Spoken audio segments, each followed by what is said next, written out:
ಎಲ್ಲರಿಗೂ ನಮಸ್ಕಾರ. ಇವತ್ತಿನ ವಿಡಿಯೋದಲ್ಲಿ ಕರ್ನಾಟಕ ರಾಜ್ಯ ಸಹಾಯಕ ಪ್ರಾಧ್ಯಾಪಕರ ಅರ್ಹತಾ ಪರೀಕ್ಷೆ KCET ಎಕ್ಸಾಮ್ನ ಬಗ್ಗೆ ಅಪ್ಡೇಟನ್ನು ತಂದಿದ್ದೇನೆ.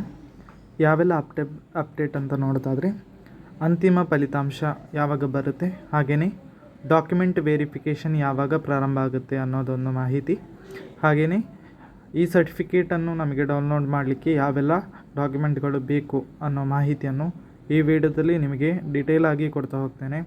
ವಿಡಿಯೋವನ್ನು ಸ್ಕಿಪ್ ಮಾಡದೆ ಪೂರ್ತಿಯಾಗಿ ನೋಡಿ.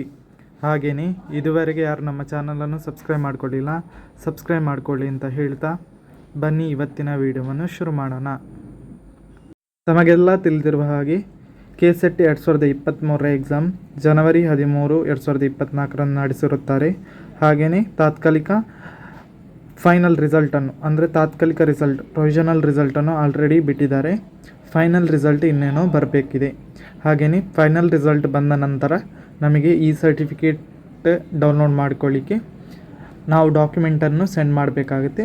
ಸೊ ಆ ಡಾಕ್ಯುಮೆಂಟ್ ವೆರಿಫಿಕೇಷನ್ ಅನ್ನೋದು ಯಾವಾಗ ಪ್ರಾರಂಭ ಆಗುತ್ತೆ, ಹಾಗೆಯೇ ಅಂತಿಮ ಫಲಿತಾಂಶ ಅನ್ನೋದು ಯಾವಾಗ ಬಿಡ್ತಾರೆ ಅನ್ನೋದನ್ನು ನಾವು KE ಅವರಿಗೆ ಕಾಲ್ ಮಾಡಿ ಕೇಳಿದಾಗ ಅವರು ಹೇಳಿದರು, ಜುಲೈ 10 ಒಳಗೆ ನಮಗೆ ಡಾಕ್ಯುಮೆಂಟ್ ವೆರಿಫಿಕೇಷನ್ನ ಪ್ರೋಸೆಸ್ ಏನಿದೆ ಅದೆಲ್ಲ ಸ್ಟಾರ್ಟ್ ಆಗುತ್ತೆ ಅಂತ ಹೇಳಿದರು.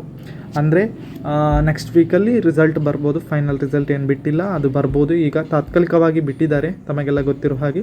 ಅದೇ 99% ಅದೇ ಇರುತ್ತೆ, ಚೇಂಜಸ್ ಏನಿರಲ್ಲ. ಸೊ ಅಂತಿಮ ಫಲಿತಾಂಶ ಅದೇ ಇರುತ್ತೆ, ಅದನ್ನು ಬಿಡ್ತಾರೆ. ಬಿಟ್ಟ ಕೂಡಲೇ ಪ್ರಕಟಣೆಯನ್ನು ಹೊರಡಿಸ್ತಾರೆ ಡಾಕ್ಯುಮೆಂಟ್ ವೆರಿಫಿಕೇಷನ್ಗೆ. So document verification July 10 notification ಬರುತ್ತೆ ಅನ್ನೋ ಮಾಹಿತಿಯನ್ನು ಕೊಟ್ಟಿದ್ದಾರೆ. ಸೊ ನೋಟಿಫಿಕೇಷನ್ನ ಮಾಹಿತಿ, ಆ ನೋಟಿಫಿಕೇಷನ್ ಬಂದ ಕೂಡಲೇ ನಾವು ಡಾಕ್ಯುಮೆಂಟನ್ನು ರೆಡಿ ಮಾಡಿ ಇಟ್ಕೊಂಡಿರಬೇಕು.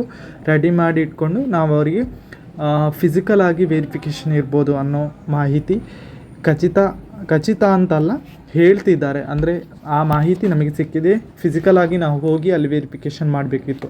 ಹಿಂದೆಲ್ಲ ಮೈಸೂರು ಯೂನಿವರ್ಸಿಟಿ ಮಾಡ್ತಿರುವಾಗ, ಈ ಸರ್ಟಿಫಿಕೇಟ್ ಬಿಡುಗಡೆ ಮಾಡ್ತಿರುವಾಗ ಏನಾಗ್ತಿತ್ತು ಅಂದರೆ ಅಂಚೆ ಕಚೇರಿಯಲ್ಲಿ ಕಲಿಸ್ಲಿಕ್ಕೆ ಇತ್ತು. ಅಂಚೆ ಕಚೇರಿಯಲ್ಲಿ ಕಲಿಸುವಾಗ ಏನಾಗ್ತಿತ್ತು, ನಾವಿಲ್ಲಿಂದ ಕಲಿಸಬೇಕು, ಅದಲ್ಲಿಗೆ ತಲುಪಿ ಅವರಲ್ಲಿಂದ ಕಲೆಕ್ಟ್ ಮಾಡಿ ಮತ್ತೆ ವೆರಿಫಿಕೇಷನ್ ಮಾಡಿ ಮತ್ತೆ ಪ್ರೋಸೆಸ್ ಇತ್ತು. ಆಮೇಲೆ ಅವರು ಫಿಸಿಕಲ್ ಸರ್ಟಿಫಿಕೇಟ್ ಬಿಡ್ತಿದ್ರು.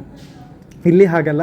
ಈ ಸರ್ಟಿಫಿಕೇಟ್ ಇರುವ ಕಾರಣ ನಾವೇ KEಗೆ ಹೋಗಿ ಖುದ್ದಾಗಿ ಹೋಗಿ ಅಲ್ಲಿ ವೆರಿಫಿಕೇಷನ್ ಮಾಡಿಕೊಂಡು ಅಲ್ಲಿಯೇ ನಮಗೆ ಅಲ್ಲಿಂದ ಅವರು ಪ್ರೋಸೆಸ್ಸನ್ನು ಮಾಡ್ತಾರೆ. ಯಾವ ಡಾಕ್ಯುಮೆಂಟ್ ವೆರಿಫಿಕೇಷನ್ ಪ್ರೋಸೆಸ್ ಮಾಡಿ ನಮಗೆ ಈ ಸರ್ಟಿಫಿಕೇಟ್ ಬಿಡುವಂತಹ ಕೆಲಸವನ್ನು KE ಅವರು ಮಾಡ್ತಾರೆ. ಸೊ KEಯಿಂದ ಇಷ್ಟು ಅಪ್ಡೇಟ್ಸ್ ನಮಗೆ ಹೊಸದಾಗಿ ಬಂದಿದೆ.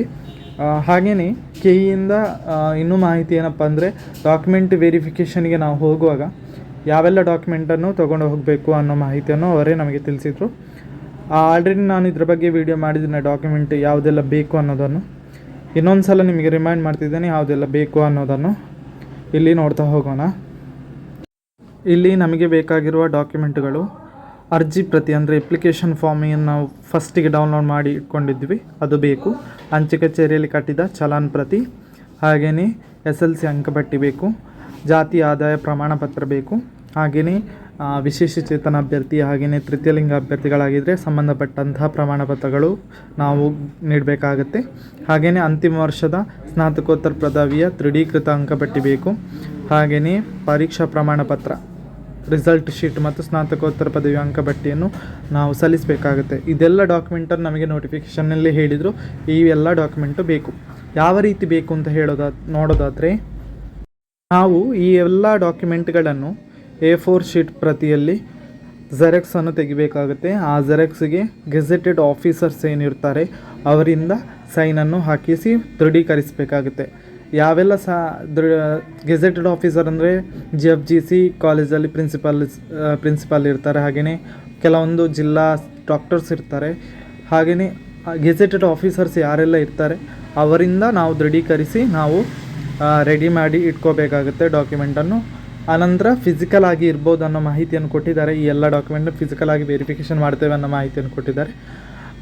ಅದು ಕನ್ಫರ್ಮ್ ಆಗಿಲ್ಲ ಇನ್ನೂ ಸಹ. ನೋಟಿಫಿಕೇಷನ್ ಬಂದ ನಂತರ ಅದರ ಬಗ್ಗೆ ಮಾಹಿತಿಯನ್ನು ಕೊಡ್ತಾರೆ. ಅಂಚೆ ಕಚೇರಿಯಲ್ಲಿ ಕಲಿಸಲಿಕ್ಕೆ ಇಲ್ಲ ಅನ್ನೋ ಮಾಹಿತಿಯನ್ನು ಕೊಟ್ಟಿದ್ದಾರೆ. ಅಂದರೆ ಡೈರೆಕ್ಟಾಗಿ ಹೋಗಬೇಕು ಅಂತ ಇದ್ದಾರೆ. ಮತ್ತು ಆನ್ಲೈನಲ್ಲಿ ಮಾಡ್ತಾರಾ ಅಂತ ಗೊತ್ತಿಲ್ಲ. ಇದಿಷ್ಟು KEಯಿಂದ ಬಂದಿರುವಂತಹ ಮಾಹಿತಿ. ಸೊ ಇದಿಷ್ಟು ಇವತ್ತಿನ ಮಾಹಿತಿ. ಈ ಮಾಹಿತಿ ನಿಮಗೆ ಇಷ್ಟ ಆಗಿದೆ ಲೈಕ್ ಮಾಡಿ, ಹಾಗೆಯೇ ಶೇರ್ ಮಾಡಿ. ಹಾಗೆಯೇ ಇದುವರೆಗೆ ಯಾರು ನಮ್ಮ ಚಾನಲ್ಗೆ ಸಬ್ಸ್ಕ್ರೈಬ್ ಆಗಿಲ್ಲ ಸಬ್ಸ್ಕ್ರೈಬ್ ಮಾಡ್ಕೊಳ್ಳಿ ಅಂತ ಹೇಳ್ತಾ ಎಲ್ಲರಿಗೂ ನಮಸ್ಕಾರ.